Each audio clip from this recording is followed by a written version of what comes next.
نحمده ونصلي ونسلم على رسوله الكريم اما بعد فاعوذ بالله من الشيطان الرجيم بسم الله الرحمن الرحيم وَإِذْ نَجَّيْنَاكُمْ مِنْ آلِ فِرْعَوْنَ يَسُومُونَكُمْ سُوءَ الْعَذَابِ يُذَبِّحُونَ أَبْنَاءَكُمْ وَيَسْتَحْيُونَ نِسَاءَكُمْ وَفِي ذَلِكُمْ بَلَاءٌ مِّن رَّبِّكُمْ عَظِيمٌ آمنت باللہ صدق اللہ العظیم وصدق رسولہ النبی الکریم الامین۔ منشا یہی ہے سلسلہ کیلو کال کا، منشا یہی ہے سلسلہ کیلو کال کا، یا رسول اللہ ہوتا رہے ذکر تیرے حسن و جمال کا۔ یا رب سائیں ہور نہ منگاں تیں تو مینوں یار دے دیس پہنچا دے، جتے جھاڑو دین فرشتے انہاں گلیاں دی سیر کرا دے، جنہاں گلیاں وچ ٹریا سونا انہاں گلیاں دی خاک بنا دے، اعظم تے جے کرم کماویں سونے مدنی دی دید کرا دے۔ حمد و ثنا کے بعد آج بہت ہی پیارا واقعہ اور قرآن کی روح سے بیان کیا جائے گا۔ یہ میرے پاس صراط الجنان بہت پیاری تفسیر موجود ہے، اس کا مطالعہ بھی کریں، اور بہت پیاری کتابیں ہر گھر میں ہونی بھی چاہیے۔ آج کا موضوع حضرت موسیٰ علیہ السلام کی شان بیان کرنی ہے، اور فرعون کا واقعہ موسیٰ علیہ السلام کے ساتھ جو ہوا تھا وہ پورا واقعہ انشاءاللہ تفصیل کے ساتھ بیان کیا جائے گا۔ انشاءاللہ پورا آپ جو سنیں گے، پوری ویڈیو دیکھیں گے تو بہت مزہ آئے گا۔ جن لوگوں نے ابھی تک میرا چینل سبسکرائب نہیں کیا وہ چینل سبسکرائب کریں، اور انشاءاللہ ہر نئی ویڈیو آپ تک پہنچے گی۔ بہت پیارے بیانات میں نے اپنی طرف سے کوشش کی ہے کہ اچھے بیان آپ تک پہنچیں۔ تو آج کا موضوع بہت پیارا ہے۔ حضرت موسیٰ علیہ السلام کو اللہ تعالیٰ نے قرآن کریم میں ارشاد فرمایا، وَإِذْ نَجَّيْنَاكُمْ، اے بنی اسرائیل والو یاد کرو اس واقعے کو جب ہم نے تم کو نجات دی فرعونیوں سے، جب وہ تمہاری بیٹیوں کو ذبح کر دیتے تھے اور تمہارے بیٹوں کو زندہ چھوڑ دیتے تھے۔ تو اللہ تعالیٰ نے یہ وہ واقعہ یاد کروایا ہے بنی اسرائیل کو۔ یہ وہ یہود و نصارہ تھے جو میرے نبی کریم صلی اللہ علیہ وسلم کے دور میں موجود تھے۔ تو اللہ تعالیٰ نے ان کو یہ پیغام دیا، میرے رب نے انہیں بتایا کہ اے بنی اسرائیل، تم اس وقت کو یاد کرو کہ جب ہم نے تمہیں فرعونیوں سے نجات دی تھی، جب وہ تم پہ ظلم ستم کرتے تھے۔ تو اے فرعونیوں، میرے حبیب پر ایمان لے آؤ، اور اسی میں تمہاری بھلائی ہے اور اسی میں تمہاری نجات ہے۔ تو وہ موسیٰ علیہ السلام کو اللہ تعالیٰ نے کس طرح فرعون سے نجات دی تھی، اور فرعون کتنے بڑا ظالم تھا، کتنے بڑے ظلم کیے۔ جس طرح قیس و کسریٰ کے بڑے بڑے بادشاہ تھے، اسی طرح یہ جو بادشاہ تھا یہ مصر کا بادشاہ تھا، وقت کا بہت بڑا ظالم اور جابر بادشاہ۔ اب موسیٰ علیہ السلام اس کے دور میں پیدا ہوئے۔ تو اس نے ایک دن خواب دیکھا۔ خواب میں کیا دیکھتا ہے کہ اس کے ارد گرد جو ہے وہ آگ لگ گئی ہے، اور فرعونیوں کو جو ہے وہ اسرائیلی مار رہے ہیں، ان کے اوپر قبضہ ہو رہا ہے۔ تو بڑا پریشان ہوا، تو اس نے نجومیوں کو بلایا، کہا کہ میرے اس خواب کی تعبیر بتاؤ۔ انہوں نے کہا کہ ان قریب ایک بچہ پیدا ہوگا جو تیری سلطنت کو تہس نہس کر دے گا، تیری سارا غرور تکبر، یہ ساری سلطنت ختم ہو جائے گی، وہ تیری بادشاہت پہ قابض ہو جائے گی۔ اب اس ظالم کے بچے نے حکم جاری کر دیا کہ بنی اسرائیل میں جو بھی بچہ پیدا ہو اس کو قتل کر دیا جائے اور بچیوں کو چھوڑ دیا جائے۔ تو جو بھی بچہ پیدا ہوتا یہ فرعونی اسے قتل کر دیتے۔ اب کتنی بڑی تکلیف تھی اس ماں کے لیے جس کے سامنے اس کا بچہ پیدا ہوتے ہی مار دیا جائے۔ ایک تکلیف پیدائش کی ہوتی ہے، اب ماں نے اتنی مشکل کے ساتھ اپنے بچے کو جنم دیا، اور فوراً وہ اٹھا کے لے جاتے تھے اور بچے کو قتل کر دیتے تھے۔ تو باپ کے لیے بھی بہت بڑا صدمہ تھا کہ اولاد پیدا ہوتی، بیٹا، لوگ دعائیں کرتے یا اللہ ہمیں بیٹا نہ ہو، ہماری بیٹیاں پیدا ہو۔ تو اتنا مشکل دور تھا بنی اسرائیل پر۔ تو دوستان گرامی، اب جب فرعونیوں نے دیکھا کہ بوڑھے جو ہیں وہ فوت ہو رہے ہیں اور بچے ادھر قتل ہو رہے ہیں، تو انہوں نے آ کے فرعون سے کہا کہ فرعون، اگر تو اس طرح کرتا رہا، بچوں کو قتل کرتا رہا، بوڑھے ویسے مر رہے ہیں، بچے تو ختم کرتا جا رہا ہے، تجھے تو اسرائیل کی نسل بھی ختم ہو جائے گی، تو ہماری خدمت کون کرے گا؟ ہمارے خدمت گار تو مر جائیں گے۔ تو پھر فرعون نے اس طرح کیا کہ اس طرح کرو کہ جو 1 سال بچے ہیں انہیں چھوڑ دیا جائے، دوسرے سال جو پیدا انہیں مار دیا جائے. تو ہزاروں بچے اس نے ذبح کیے. ظلم کے انتہا، بہت ظلم بھری داستان ہے. تو دوستان گرامی، فرعون نے بہت سے بچوں کو برباد دیا. میرا رب ان اللہ علی کل شیء قدیر ہے، وہ جو چاہے کر سکتا ہے. تو کہتے ہیں نا، مارنے والے سے بچانے والا بڑا ہے. تو جس سال بچوں کو نہیں مارا جا رہا تھا اس سال حضرت موسیٰ علیہ السلام کے بڑے بھائی ہارون علیہ السلام پیدا ہوئے، اور جس سال بچے قتل کیے جاتے تھے اس سال حضرت موسیٰ علیہ السلام پیدا ہوئے. اب موسیٰ علیہ السلام کی ماں غار میں چلی گئی. جب بچے کا ولادت کا ٹائم آیا تو اب چھپ گئی. جب بچہ پیدا ہو گیا تو عرض کی، جا اللہ اب کیا کروں؟ میرے رب کی غیبانہ آواز آئی کہ اے موسیٰ کی ماں، اس بچے کو ایک صندوق کے اندر بند کر دو اور اس صندوق کو دریا کے اندر بہا دو. تو اب میرے رب کی قدرت دیکھے کس طرح اس نے موسیٰ علیہ السلام کی پرورش کی. تو جب وہ بچہ پیدا ہو گیا، ماں نے بڑا جگرا کر کے اپنے بچے کو صندوق کے اندر رکھا اور اس صندوق کو دریا نیل میں بہا دیا. اور فرعون کا جو گھر تھا نا بالکل دریا کے کنارے پہ تھا. اس کی بیوی مسلمان تھی، حضرت آسیہ سلام اللہ علیہا، بڑی نیک اور پارسا عورت تھی، خاتون تھی. تو جب وہ چھت پہ کھڑی تھی تو صندوق کو آتے دیکھا تو اس نے اپنے غلاموں کو حکم دیا، جاؤ اس صندوق کو پکڑ کے لے آؤ. جب صندوق کو لایا گیا، حضرت آسیہ سلام اللہ علیہ نے دیکھا صندوق کھول کر تو بہت ہی خوبصورت بچہ اس میں موجود تھا. حضرت موسیٰ علیہ السلام بڑے حسین و جمیل، بڑے جلال والے. تو موسیٰ علیہ السلام کی اس خوبصورت شکل کو دیکھ کر آسیہ نے کہا کہ اس بچے کو ہم گھر رکھیں گے. تو فرعون نے کہا یہ بچہ ہے، یہ تو میری سلطنت کو برباد نہ کر دے. تو آسیہ نے کہا نہیں، دور سے آ رہا ہے، کسی اور مملکت سے آ رہا ہے، تیری مملکت کا نہیں ہے یہ بچہ ہم رکھیں گے. کیونکہ فرعون کی اولاد نہیں تھی. آسیہ نے کہا میری اولاد نہیں ہے، میں اس بچے کو پالوں گی. اب رب نے موسیٰ کی پرورش بھی فرعون کے گھر میں کر دی. ان اللہ علی کل شیء قدیر، میرا رب ہر چیز پہ قادر ہے. تو دوستان گرامی، حضرت موسیٰ علیہ السلام نے موسیٰ کی بہن کو اس صندوق کے پیچھے لگا دیا تھا کہ جاؤ دیکھو یہ صندوق کدھر جاتا ہے اور کون اٹھاتا ہے. تو جب وہ صندوق کو دیکھتے چلی جا رہی تھی تو جب آسیہ نے صندوق کو اٹھا لیا، بچی نے دیکھ لیا کہ میرا بھائی اب فرعون کے گھر میں پہنچ چکا ہے. تو اس نے آسیہ نے کہا کہ بچہ بھوکا، اس کو دودھ پلایا جائے. تو بہت سی خواتین کو بلایا گیا، لیکن موسیٰ علیہ السلام اللہ کے نبی تھے، کسی عورت کی طرف انہوں نے منہ نہ کیا.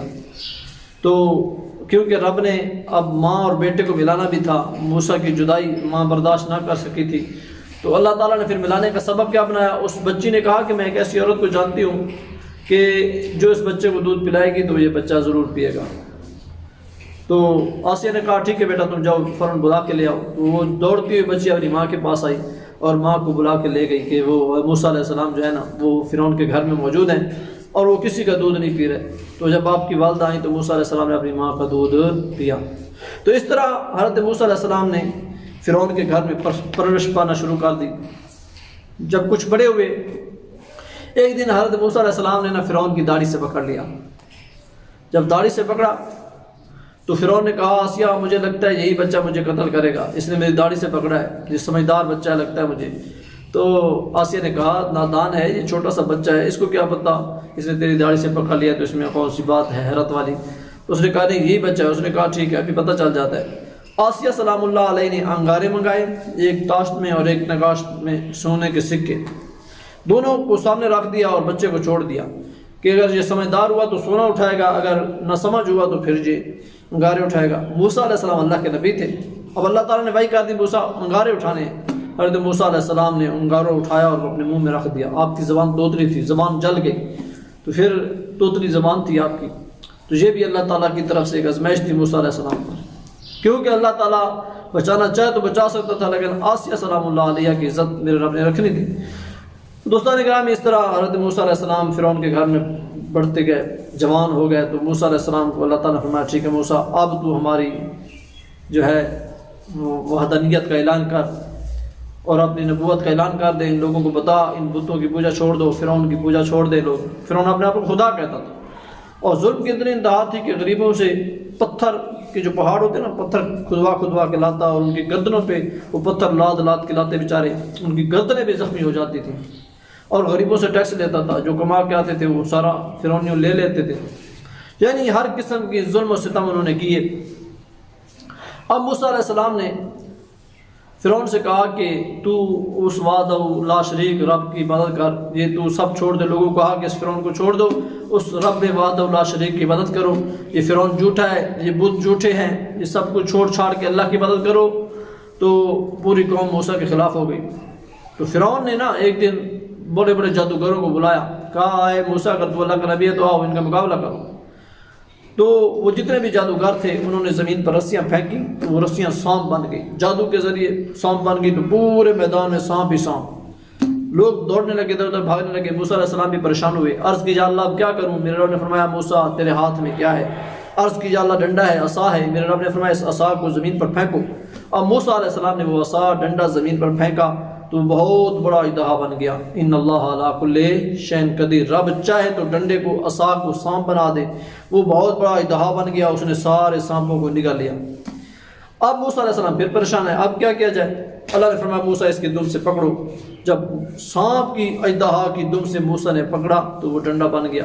ان اللہ علی کل شیء قدیر، یہ موسیٰ علیہ السلام کا بہت بڑا معجزہ تھا۔ اور موسیٰ علیہ السلام کا ایک اور معجزہ بھی تھا کہ آپ اپنا ہاتھ اپنی بغل میں دباتے، جب نکالتے تو سورج کی طرح روشن ہوتا۔ تو اس ڈنڈے کا کمال یہ تھا کہ وہ اس کے ساتھ لکڑیاں بھی اتارتے، اور جب ڈنڈا کسی مشکل میں آتے تو موسیٰ علیہ السلام اس ڈنڈے کو استعمال کرتے، تو اس ڈنڈے کے ساتھ اللہ تعالیٰ اس کی مشکل کو آسان فرما دیتا ہے۔ اس ڈنڈے کا کمال اور بھی ہے۔ حضرت موسیٰ علیہ السلام کی قوم نے ایک مرتبہ 12 قبیلے تھے، انہوں نے کہا جی موسیٰ میں پانی چاہیے، کسی ویران علاقے میں تھے، پانی نہیں تھا، قوم پیاسی تھی، تو انہوں نے کہا جی 12 چشمے چاہیے ہمیں، ہر قوم کا قبیلہ جو ہے وہ الگ الگ پانی پیے گا، ایک چشمے سے کوئی پانی نہیں پیے گا، ایک قبیلہ پیے گا تو دوسرے نہیں پیئیں گے۔ موسیٰ علیہ السلام بڑے پریشان ہوئے، عرض کی اللہ اب کیا کروں؟ میرے رب نے فرمایا فن فجرت من اثنتا عشرۃ عینا۔ تو موسیٰ علیہ السلام فرمایا اس ڈنڈے کو اپنے پتھر پہ مارو۔ موسیٰ علیہ السلام نے ڈنڈا پتھر پہ مارا، اللہ نے 12 چشمے پانی کے جاری کر دیے۔ ان اللہ علی کل شیء قدیر۔ بات بتاؤں، پتھر سے پانی کے چشمے جاری ہو جانا عقل مانتی ہے۔ بہت سے آپ جائیں، یہ چکوال میں ایک جگہ نیلابان، وہاں پہ بھی پانی کے چشمے جاری ہیں، پتھروں سے پانی نکلا۔ بہت سی جگہ ایسی ہیں، کشمیر چلے جائیں وہاں پر پانی کے چشمے پتھروں سے جاری ہیں، یہ اتنی بڑی بات نہیں ہے، لیکن میرے نبی کے انگلیوں سے پانی کے چشمے جاری ہو جاتے ہیں۔ حضرت انس بن مالک فرماتے ہیں کہ ایک دفعہ ہم سفر پہ تھے تو حضور صلی اللہ علیہ وسلم نے پانی ختم ہو گیا، ایک تھوڑا سا، سارے جتنا بھی لشکر تھا سارے پیاسے تھے، تو حضور صلی اللہ علیہ وسلم فرمایا سب پانی جمع کرو، تو سب سے پانی جمع کیا گیا تو ایک پیالہ بنا، اتنا بڑا لشکر تھا، ایک کپ پانی کا نکلا ہے۔ تو حضور صلی اللہ علیہ وسلم نے، حضرت انس بن مالک فرماتے میرے نبی نے اپنی انگلیاں جو ہے نا اس پانی کے کپ میں رکھ دی، تو وہاں سے پانی کے چشمے جاری ہو گئے، میرے نبی کی انگلیوں سے پانی کے چشمے جاری ہو گئے، پورے لشکر نے پیا، جانوروں نے پیا، برتن سارے بھر گئے، لیکن اس کپ میں کمی نہیں آئی۔ تو پتھر سے پانی جاری ہو جانا یہ عقل مانتی ہے، لیکن میرے رب نے اپنے حبیب کی انگلیوں سے پانی کے چشمے جاری کر دی، یہ بہت بڑا معجزہ ہے۔ تو دوستان گرامی، فرعون کے ظلم بڑھتے گئے، اب کافی سارے جو جادوگر تھے وہ موسیٰ علیہ السلام کا یہ معجزہ دیکھ کے مسلمان ہو گئے، انہوں نے کلمہ موسیٰ کا پڑھ لیا، لا الہ الا اللہ موسیٰ کلیم اللہ۔ تو فرعون نے جب دیکھا کہ اس کی بادشاہت کو خطرہ ہے، اس نے اور ظلم بڑھا دیے، تو اللہ تعالیٰ نے بہت سے عذابوں کے ذریعہ اس فرعون کو آزمایا، لیکن فرعون اپنی فرعونیت پہ، اپنے غرور تکبر پہ ناز کرتا تھا، اس نے اپنے رب کو عبادت نہ مانی، میرے رب کو نہ مانا، رب کا کلمہ نہ پڑھا، موسیٰ علیہ السلام کی نبوت کو نہ مانا، اللہ کی وحدانیت کو نہ مانا۔ تو آخرکار اللہ تعالیٰ نے سے موسیٰ علیہ السلام نے دعا مانگی، یا اللہ اب اس فرعون سے ہمیں نجات عطا فرما۔ تو ایک دن حضرت موسیٰ علیہ السلام آگے جا رہے ہیں تو یہ فرعونیوں کا لشکر پیچھے لگ گیا، جتنے بھی آپ کے وہ رفقا تھے، آپ کے وہ عزیز و قارب تھے، دوست تھے، ان کو ساتھ لے کے موسیٰ علیہ السلام جا رہے تھے، تو فرعون نے اپنا لشکر پیچھے لگا دیا کہ ان کو ختم کر دو۔ تو یہ لشکر دوڑتے دوڑتے آگے دریا نیل آ گیا، پیچھے لشکر فرعون کا ہے، آگے دریا ہے۔ موسیٰ علیہ السلام کی قوم پریشان ہو گئی، یا اے موسیٰ آپ کیا کریں؟ تو اللہ تعالیٰ سے عرض کی، موسیٰ علیہ السلام نے، یا اللہ میری مدد فرما۔ میرے رب نے فرمایا اس عصا کو، ڈنڈے کو دریا پہ مارو۔ جب دریا پہ مارا تو اس دریا نے راستہ دے دیا، موسیٰ علیہ السلام اور آپ کی پوری قوم دریا سے پار نکل گئی۔ تو دوستان گرامی، جب وہ پوری قوم دریا سے پار لگ گئی، پیچھے فرعون کا لشکر بھی آ گیا۔ جب فرعون نے دیکھا کہ راستہ بنا ہوا ہے، فرعون نے بھی اپنے لشکر کو آگے دریا میں کود جاؤ۔ جب یہ فرعون کا پورا لشکر دریا کے وسط میں گیا، بالکل درمیان میں، تو اللہ تعالیٰ نے حکم دیا دریا کو، دریا مل گیا، تو سب ڈوب کے مر گئے۔ فرعون کو جب ایک دو ہوتے آئے نا، کہتے ہیں کہ 400 سال تک یہ زندہ رہا، 400 سال غرور و تکبر میں گزار دیے، رب کو نہ مانا، رب کے نبی کو نہ مانا۔ جب ایک ڈبکی آئی نا تو کہتا ہے میں موسیٰ کے رب کو مانتا ہوں۔ میرے رب نے فرمایا نہیں، اب وقت گزر گیا ہے، ہم نے تجھے بڑی مہلت دی ہے لیکن تو پلٹ کے نہیں آیا، اب تیری توبہ کا کوئی وقت نہیں ہے۔ تو موسیٰ کے اللہ تعالیٰ نے موسیٰ علیہ السلام کو دریا کے پار لگا دیا اور فرعون اس دریا میں غرق ہو گیا، اور اللہ تعالیٰ نے فرمایا اے فرعون ہم نے تیری موت کو عبرت بنا دینا ہے اور تا صبح قیامت تک عبرت ہی ہوگی۔ آج بھی فرعون کی جو لاش ہے نا وہ مصر کے میوزیم میں پڑی ہوئی ہے، عبرت کا نشان بن گیا ہے فرعون، اور موسیٰ علیہ السلام کا نام آج بھی زندہ ہے۔ تو اپنے رب سے محبت کریں، رب کے حبیب سے محبت کریں۔ یہ بہت پیارا واقعہ تھا۔ اللہ تعالیٰ سے دعا ہے اللہ تعالیٰ ہم سب کو عمل کی توفیق عطا فرمائے۔